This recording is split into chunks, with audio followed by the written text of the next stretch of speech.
RBI reserve bank of India भारतीय reserve bank ने new India cooperative bank के Saraswat bank में विलय को मंजूरी दी।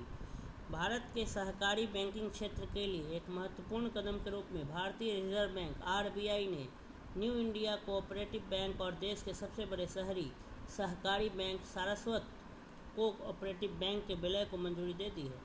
यह विलय आधिकारिक तौर पर 4 अगस्त 2025 से प्रभावी होगा। विलय की मुख्य जानकारी।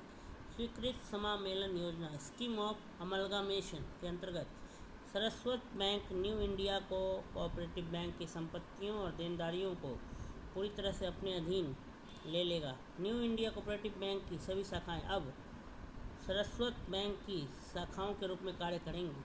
न्यू इंडिया कोऑपरेटिव बैंक के ग्राहक और जमाकर्ता अब सारस्वत बैंक के ग्राहक माने जाएंगे और उनके हितों की पूरी तरह से सुरक्षा की जाएगी। इस कदम से ग्राहकों को बेहतर स्थिरता, सुविधाजनक सेवाएं और मजबूत वित्तीय आधार प्राप्त होगा।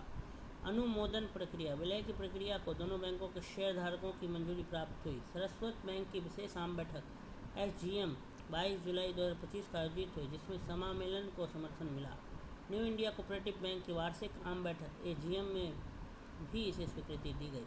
इसके बाद प्रस्ताव भारतीय रिजर्व बैंक आरबीआई को अंतिम मंजूरी के लिए भेजा गया। आरबीआई की मंजूरी मिलने के साथ ही यह बदलाव निर्धारित तिथि से सुचारू रूप से लागू होगा। ग्राहकों पर प्रभाव। न्यू इंडिया कोऑपरेटिव बैंक के जमाकर्ताओं और खाताधारकों के लिए यह विलय सुनिश्चित करता है खातों का सारस्वत बैंक में बिना किसी रुकावट के स्थानांतरण। जमाओं की सुरक्षा पहले की तरह बनी रहेगी। अब यह सारस्वत बैंक के मजबूत वित्तीय आधार पर आधारित होगी। देश भर में फैले इस विस्तृत शाखा नेटवर्क और सेवाओं का लाभ मिलेगा।